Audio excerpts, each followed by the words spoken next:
Hi and welcome to another video. In this week's video we're going to be looking at the world of Benjamin Wallfisch and how you can make music much like Shazam, It and Blade Runner.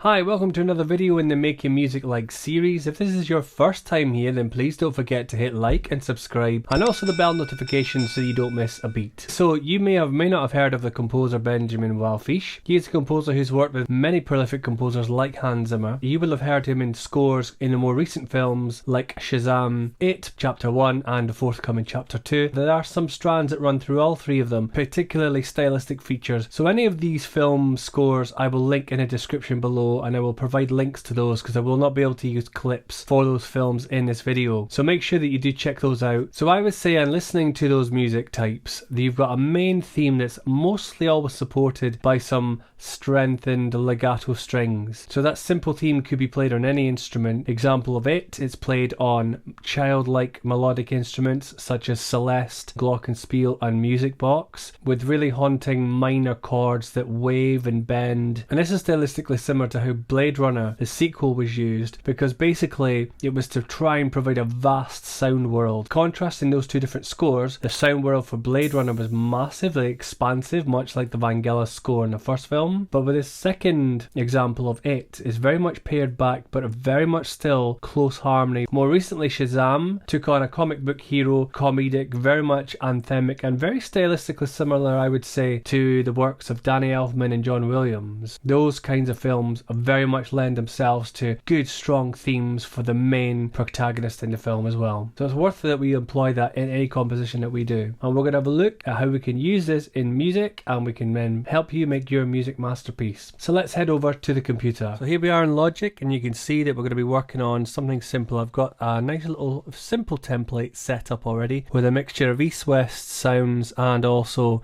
some lab sounds from Spitfire Audio. I love these scary strings.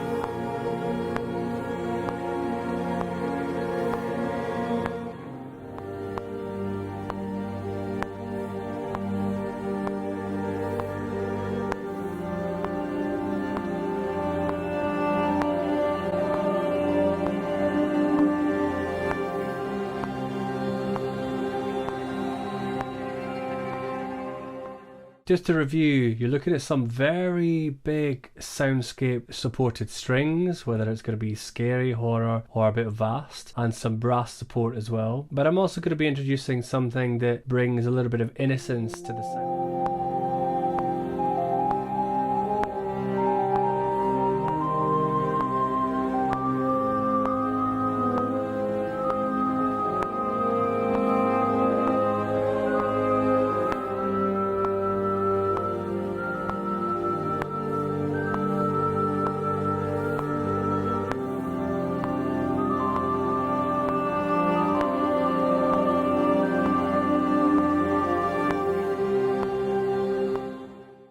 Obviously there's some key things in there which need to be corrected. There's some accidental dissonances, so clashes that aren't quite there. Some are deliberate, some aren't meant to be, so I can certainly fix some of those. So a lot of the work that I do, and certainly a lot of composers do, are improvised. So basically the ideas are improvised and they're based on pre-planned. So basically if you've got an idea in your head, get it down the keyboard, get it recorded, improvise around it. So a lot of these are almost like chiseling away at the kind of soundscape, the stone soundscape if you like. Starts off with lots of different ideas and then chisel away until you got your idea. Ultimately, the Make Music series that I do is not designed to be a how you can write in the style of, but more here's how you can be inspired to write and use some of the ideas from these composers. If you would like to watch any of the other Make Music Like series, I'll put a link in the top right of this video. You'll be able to watch the entire playlist. I cover composers from West Dylan Thordston, Pinar Toprak as well. And if you like this, of course, don't forget to subscribe and like and hit the bell. And And if you know of any other composers, then please do share this video with them, because I'm sure they'll be interested. By subscribing, you'll be the first to know, and of course that bell notification will tell you when those go live as well. So let's add a little bit more interest into this music, and then we'll see you in a few minutes, or rather a few seconds by the time I zip through it all. Here we go, back to the computer.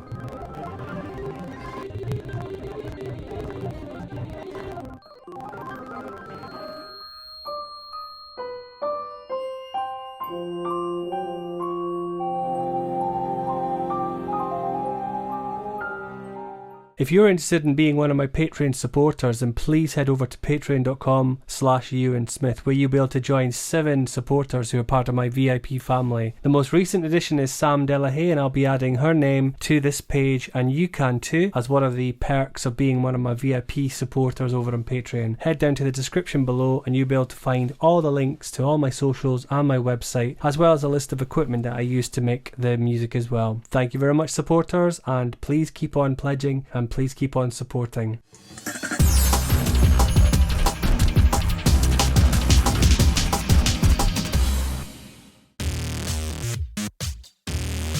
The video on the top is one that I think you will love, and the one on the bottom is one that YouTube thinks you will enjoy. If you would like to know more about how to make your music masterpiece, then don't forget to click like and subscribe. See you in the next video next week.